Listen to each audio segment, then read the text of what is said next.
Hello students. So we have seen the various kinds of inheritance.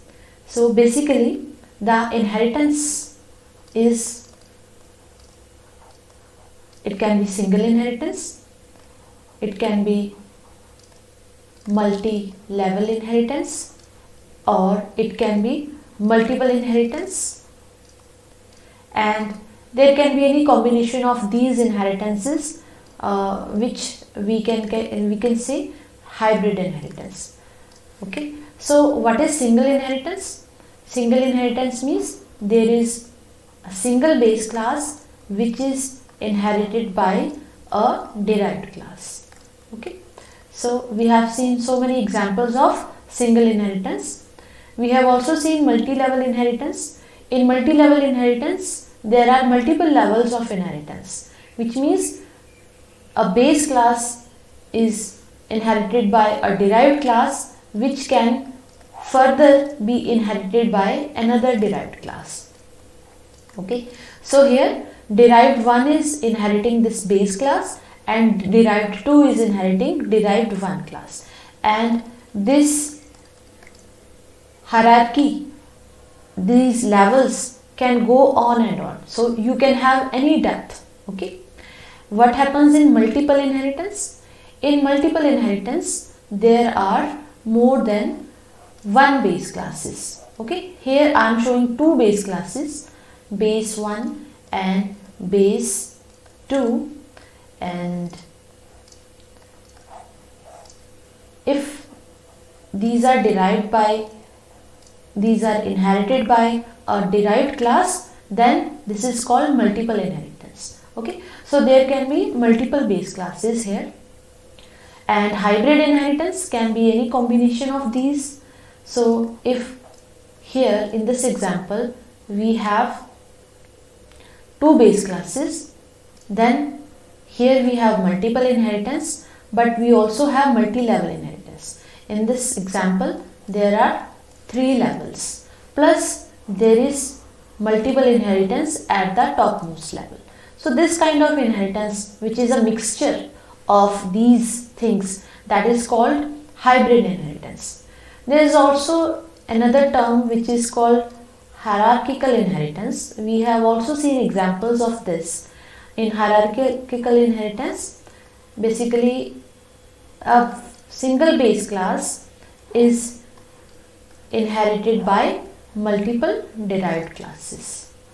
Okay, so these are the different kinds of inheritance we have, and we have covered all of these. So we have seen the examples of all of these types of inheritance.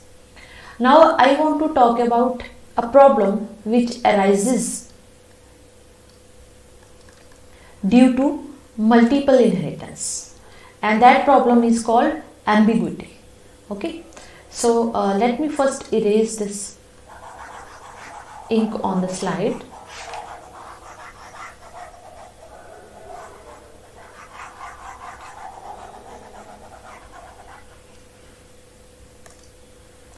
So ambiguity arises in case of multiple inheritance. Let us understand it with the help of an example. So for example, you have a base class, and this base class has a data member, suppose I, and this base class is inherited by two derived classes, derived 1 and derived 2. Okay, what kind of inheritance is this?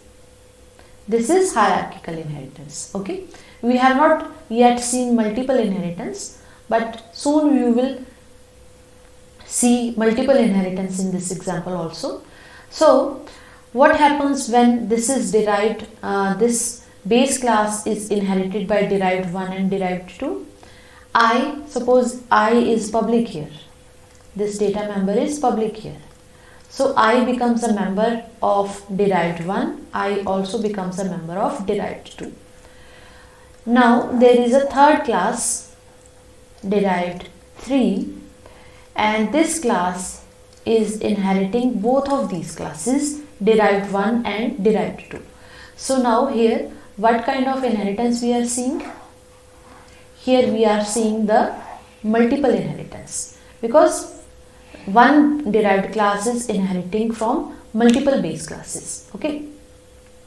So now what will happen? I, which is originally inherited from base class base, it becomes a member of derived 3 also. But here we have a problem. Whenever we try to access I, we do not know to which I we are referring. Are we referring to the I which is derived from derived 1, or are we referring to I which is derived from derived 2? Okay. So here what is happening? Here we are getting two copies of I, one from derived 1 and one from derived 2. Okay. So there exist multiple copies of the same variable, and whenever we try to use it in derived 3, we do not know to which I we are referring. The compiler does not know to which I you are referring. Okay. And this problem is called ambiguity. This is the ambiguity problem. So let us see this problem through code. Okay. So let us try to implement it using C++ code.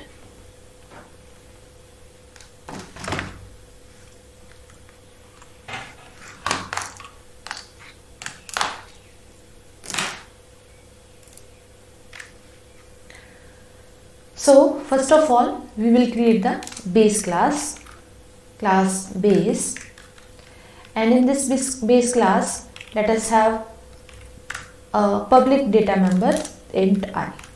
Okay, and then we will create two derived classes, derived 1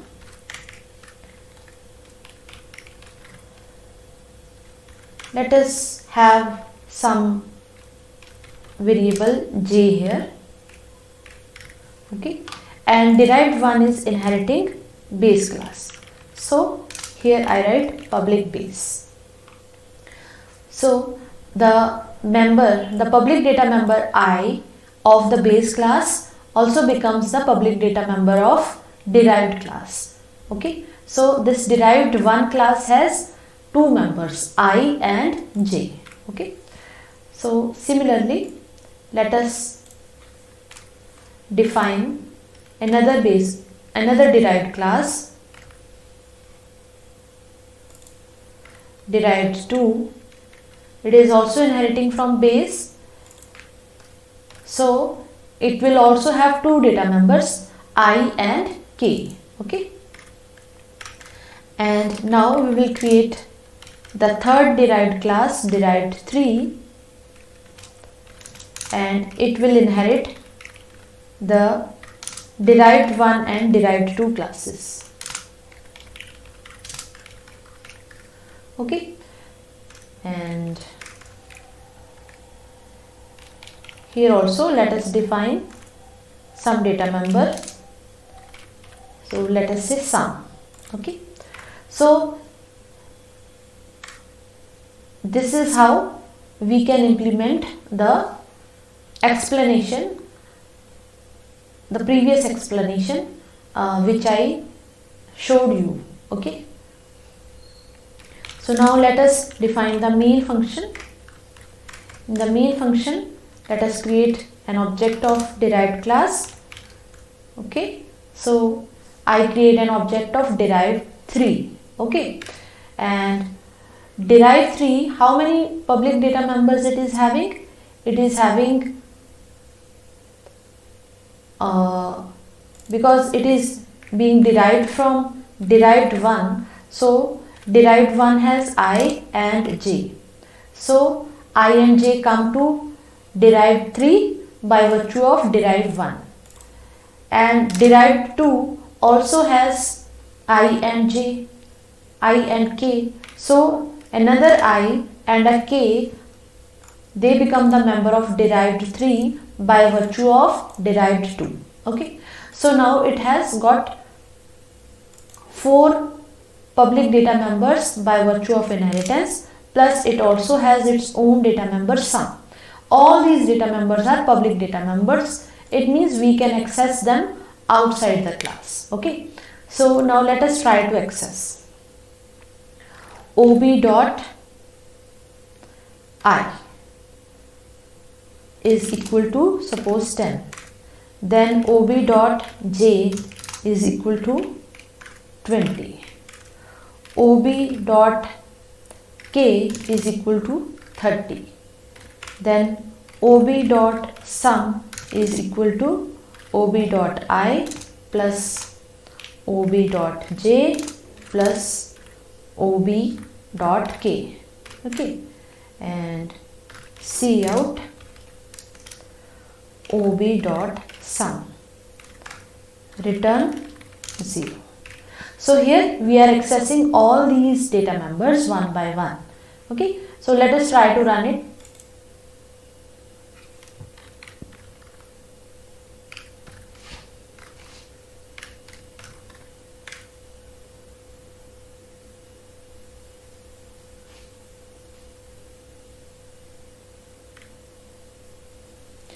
So here we got a problem, we got an error.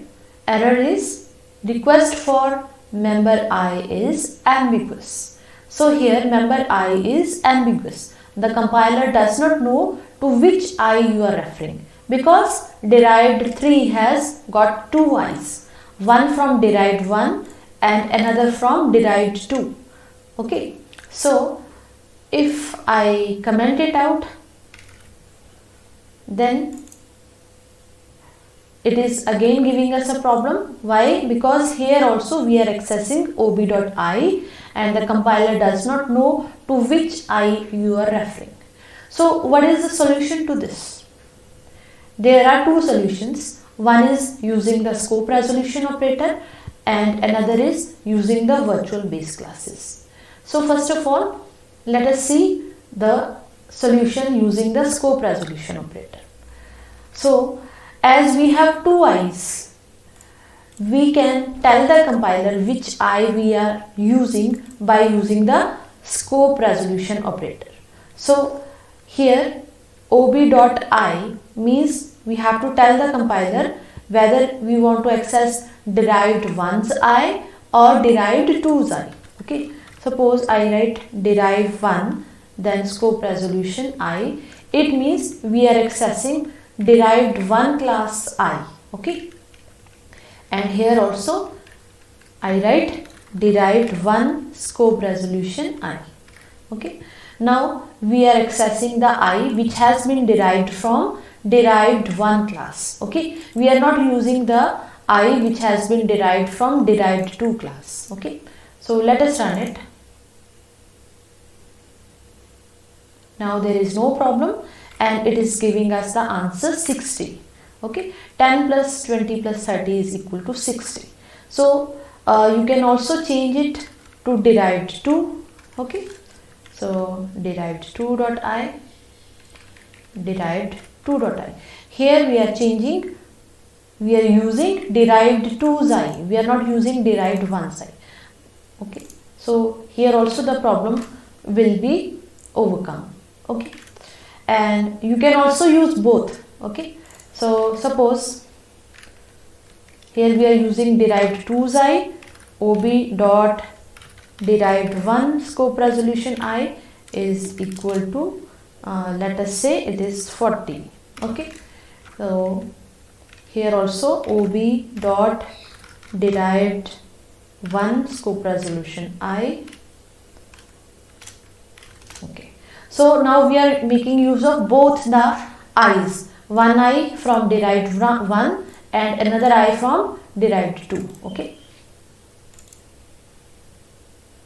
so it is giving us the sum 100. Okay, so 10 plus 20 plus 30 plus 40, it is equal to 100. Okay, so this is the first solution. And what is the second solution? Second solution is using the virtual base classes.